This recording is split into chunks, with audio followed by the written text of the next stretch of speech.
All right, well, welcome to our next episode of my Leveraging Your Voice podcast. I'm Coach Paul with PR Vocal Coaching, and I have a wonderful special guest on with us who, unlike most people, doesn't have a little name on his Zoom screen, so I don't know who he is. Tell us who you are. Hi, Dr. Thomas Dickert. I'm a chiropractor. I practice in Brooklyn, New York, and I'm excited to be here. Awesome, that's great. Now, we chatted a little bit, so I only know a tiny little bit about you. Correct. One thing I know about you is that you're all excited about this Super Bowl coming up that was supposed to have the Lions in it. It was. I was pulling for you. But somehow something happened and some other teams are in there. I can't understand why. I really can't. It was very sad to see the Lions go down. Oh. But when it happened, it put a little light in my head that meant that the Commanders then had to come to Philadelphia, and that made me very happy. And now the Eagles are going to go and try to do what no one's been able to do, and that's take down the dreaded Chiefs. Now, I have to say this. I'm rooting for the Eagles. I think most of the country is, if you're not in Kansas City. So that's where I'm at. So I'm your friend. Yeah. The football coming up here. I don't think it's this weekend. It's next weekend, right? Next weekend, yeah. All right, so great. I hope you guys can do it. Me too. You know. Going to have your main quarterback. Yeah, he's ready to go. Okay. Jalen Hurts. He's a real interesting guy. Great leader. Yeah. So I'm excited for that. Now, Philadelphia is your team because what? Because you're over in Brooklyn now, but where'd you grow up? And that's I grew up in the great state of New Jersey, and New Jersey basically gets divided in half. You're either in the half that's closer to Philadelphia or you're in the half that's closer to New York City. And I happen to just be closer to Philadelphia. And that worked out for football, at least at this current moment in time. That's right. So you're a Philadelphia fan for some time. Yeah. Your youth. Yeah. Okay. You know, there weren't too many New Jersey teams. I mean, I do follow the Devils in hockey. And then the Nets followed me to Brooklyn. So they play here now, but they're no good. So I don't worry about them. Well, the Devils had a run of good hockey, too. Yeah. Yeah. And they're doing all right this season, too. So it's exciting. Hockey's one of my favorite sports. I love it. It's so much fun. Yeah. I came to it later in life, but when I got to chiropractic school in upstate New York, there were a bunch of guys that were there from Canada. And Canada's all about hockey. So eventually I learned to appreciate the finer things in life and started watching hockey with them. Now, did you watch Don Cherry's Hockey Night in Canada? Of course, those suits. If you can't be beat. If you're not watching that, then you're not a hockey fan. Right. There's nothing like Hockey Night. Took him off TV. Yeah. He's the best. Yeah. We would play hockey on Saturdays, but we would wait till his segment, watch his segment, then go to the rink. Right. So you couldn't miss it.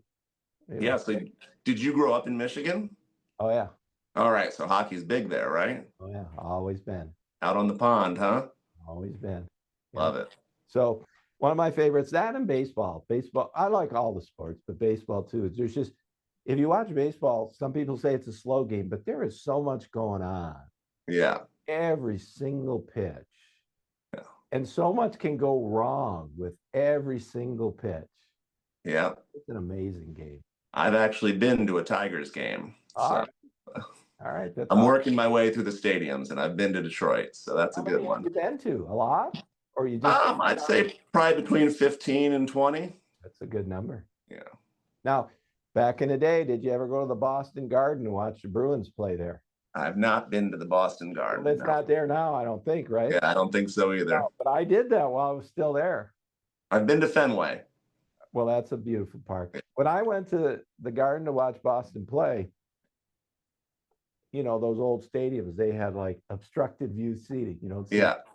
I was behind a pole. I mean, I could see about this much of the ice rink. So I did not have front row seats. It's all right. It's probably still a lot of fun. Yeah, it was a lot of fun. Those old stadiums were great. The Olympia was great. A lot of obstructive view seating there too. Yeah, I'll bet. So that was the good days. All right. So let's go back to you. That was fun. We're talking about sports. Yeah. So you're a chiropractor. Where'd you go to school? You said New York. I went to school at New York Chiropractic College. They're called something else now. I think it's Northeast Health Sciences or something along those lines. But beautiful school, upstate New York, on the Finger Lakes. You know, basically spent 3 years living in upstate New York wine country on a lake while learning how to be a chiropractor. Not a bad life. No, it sounds really nice. And what caused you to move to where you're at now rather than say practice where you grew up in New Jersey? All right. When I was getting ready to graduate, I met some doctors who were already in practice, and they were pretty successful, and they were asking me what I was planning to do when I graduated, and I hadn't really figured out where I wanted to go yet. So they said, well, what about Brooklyn? And at the time, Brooklyn was, I mean, and still is, a very cool place, and it was where a lot of people were moving. So I said, that sounds great. Let's check it out. And 15 years later, I'm still here. Perfect. Perfect. Now, chiropractors, I've talked to a lot of different chiropractors, and what amazes me is that, okay, I'm a chiropractor, but then when I ask them about how they practice, they all have different little things that make them unique, and it's amazing, and it's a beautiful thing, and I love chiropractic. Some people don't, but hey, I love it. Chiropractors are like snowflakes. There's no two that are the same. That's what it seems like. That's what I've learned, and I love that. It's one of the beautiful things about it, you know, like you're not going into Macy's, you're not going into Wendy's, you're not getting the same experience at every one. So you can find ones that specialize in what you need or what you resonate with.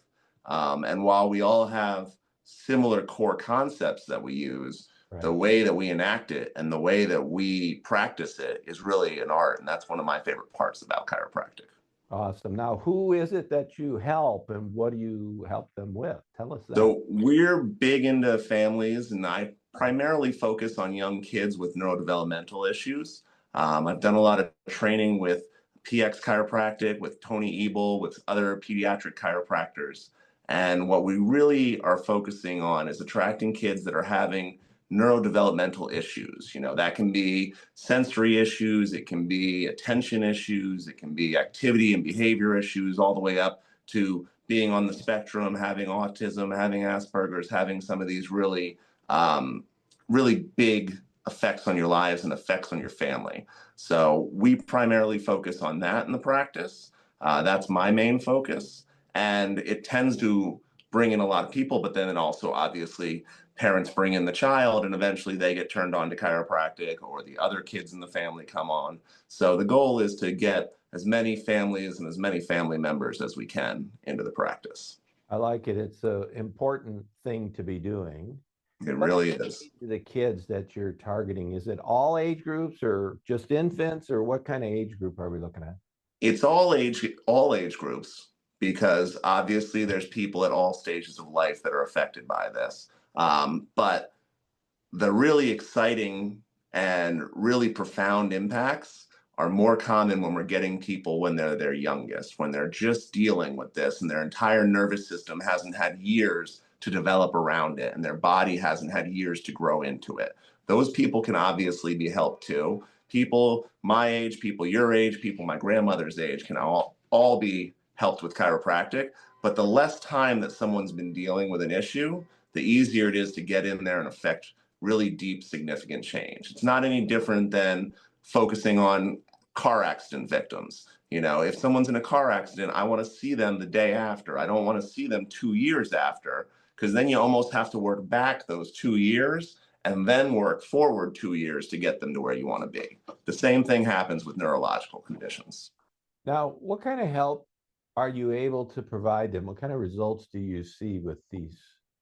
It depends on everyone, and everyone's different. So what we're primarily focusing on in chiropractic, whether you are focusing on neurodevelopment or you're focusing on pregnancy or you're focusing on injuries or you're focusing on elderly people, chiropractic's not about addressing the symptoms per se. It's about focusing on improving the health and wellness of the nervous system and letting the body resolve things on their own. So it's not so much that everyone who wets the bed or everyone who has ADHD should come in and get this one specific adjustment to improve their life. It's that when people come in, we make a very detailed clinical history of what's going on, the traumas in their lives, the stress in their lives, Did they have a difficult pregnancy? Did they have an emergency C-section? Did they have whatever interventions or injuries when they were younger? And we take all that into account, but our primary focus is to help tone and strengthen their nervous system to make it as resilient as possible so that they can overcome these issues. So we've had kids come in that don't speak and start speaking. We've had kids that can't sit still and they start to behave better. But the point is not that I'm here to say that we can make kids that don't speak speak. We make their nervous system as healthy as possible, and then we see what that translates to in their life. So that was going to be where I was going to take that question. I asked that question probably a little wrong, but you answered it really well without pointing that out. So I appreciate that. And then I was going to get to, after I realized that, was, so what kind of outcomes do you see when you focus on the work that you do? And you just started to give a couple of them. Right. Tell us more about that, some other types of outcomes that you see. Not that you're advertising, hey, if you have this problem, come see us.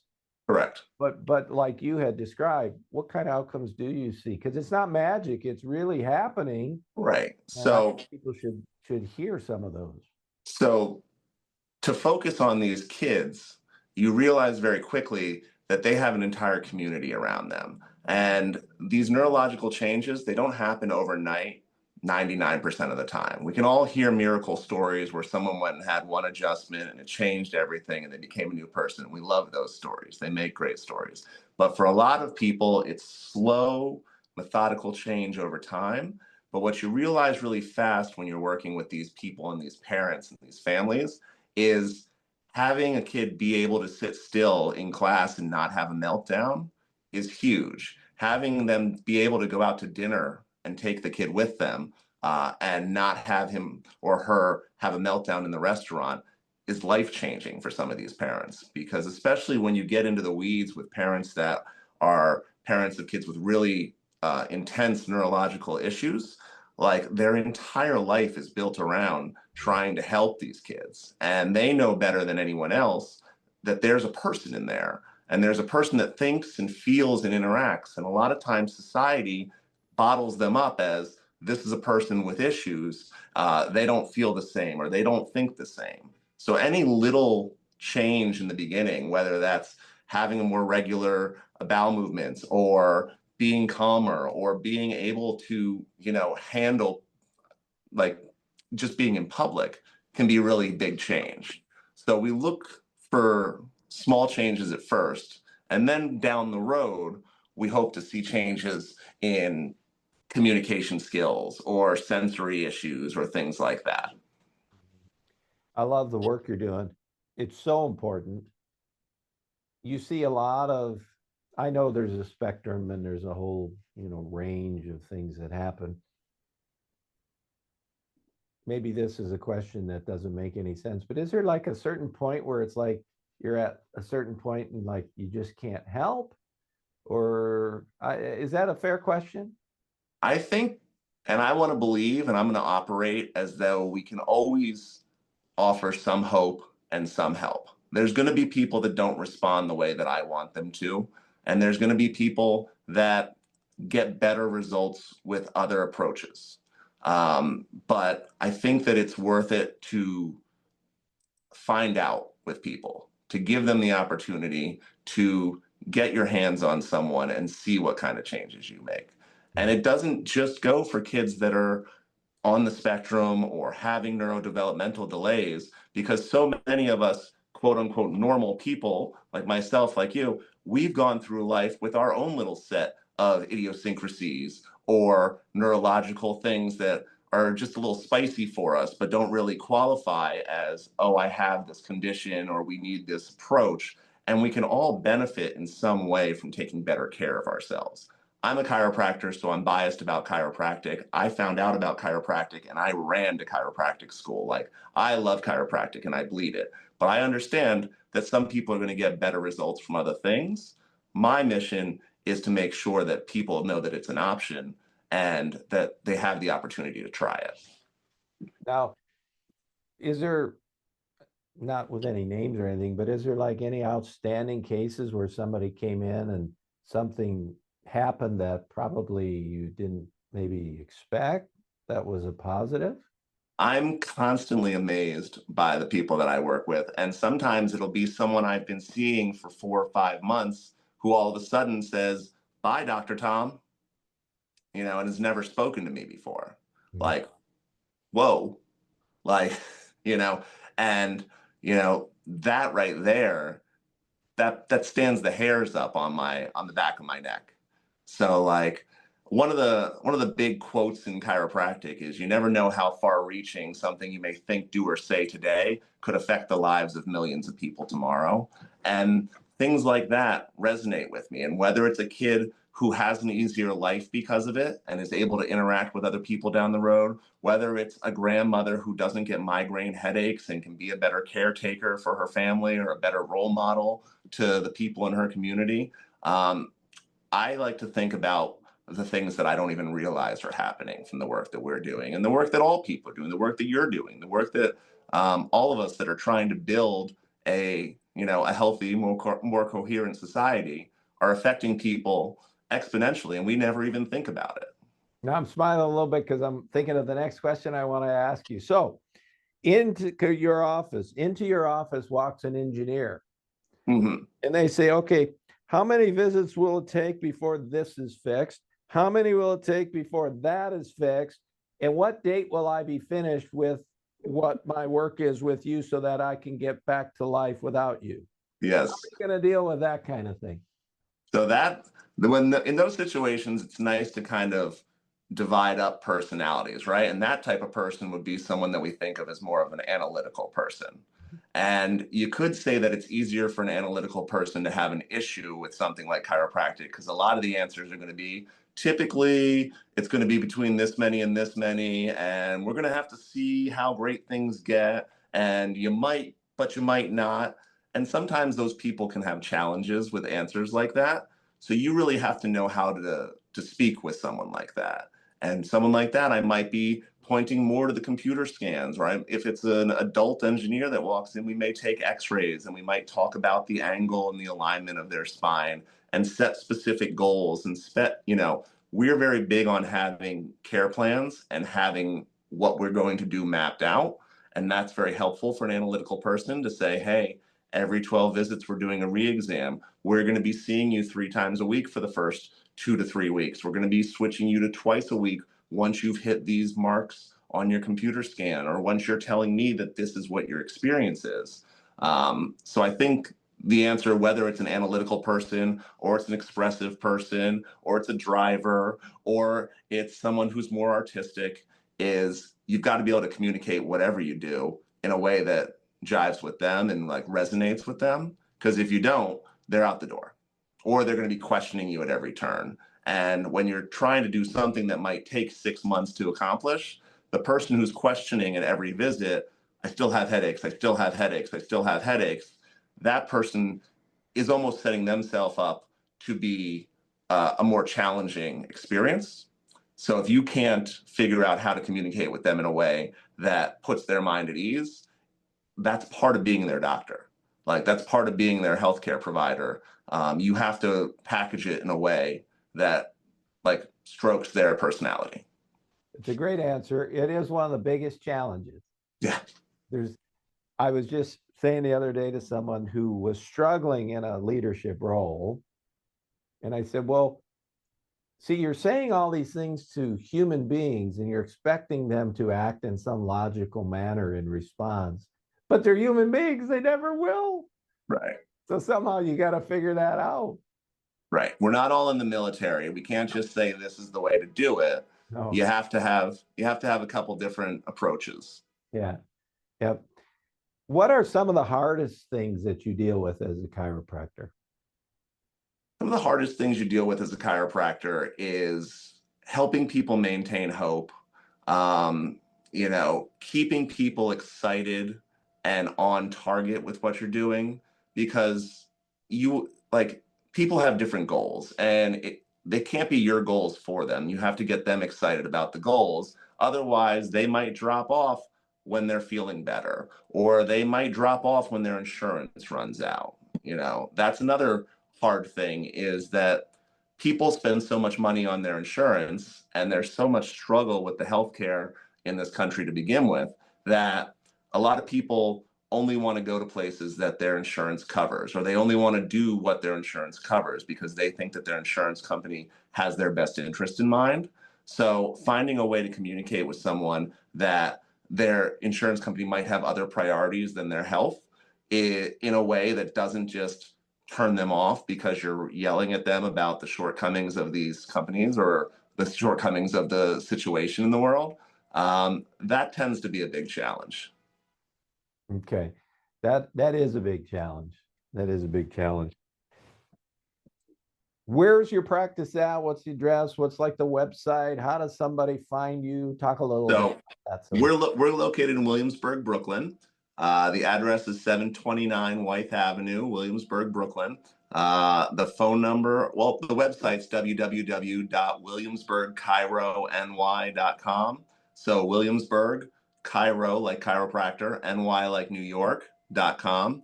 Apparently there's a Williamsburg, Virginia. So when we went to get Williamsburg Chiro, we were getting a lot of phone calls from Virginia. So we had to put the NY in the website to make sure that people were coming to the right place. I love it. So we're going to put that into, when we post this, we're going to put your website in there so people will have access to it. And just talk a little bit about what's their experience they go to the website, how do they get connected with you? What do they do? And then once that happens and they have an appointment, then what happens when they get there for their appointment? Just talk a little bit about the experience that someone can expect. If they're watching this video and say, hey, I like this guy, I'm connecting with what he's saying, what kind of experience might they have? So we have really great website people that have made a beautiful website for us. It's very easy to navigate, and it's very easy to schedule appointments, to find our contact info, and to fill out a form that will contact you and take care of everything. We spend a lot of time working with our amazing staff to make sure that they know how to handle your case individually. They know how your insurance works. They know how the system works. We are very big on communication here. So we have text systems and email systems in place to communicate with people the way they want to be communicated with. Coming into the office is a very enjoyable experience for most people. And, when you come in, first things first, we're going to be doing a detailed consultation. We're going to take a detailed history of you, of your family, what's going on in your life, what stresses might be affecting your health. We're going to do an exam for everyone that's going to involve computerized digital scans that measure your nervous system, that measure your heart rate variability, that measure your body's ability to handle stress. And then for certain people, we'll be doing x-rays as well. Obviously not with little kids, but with the older family members or with teenagers if they're having alignment issues like scoliosis and things like that.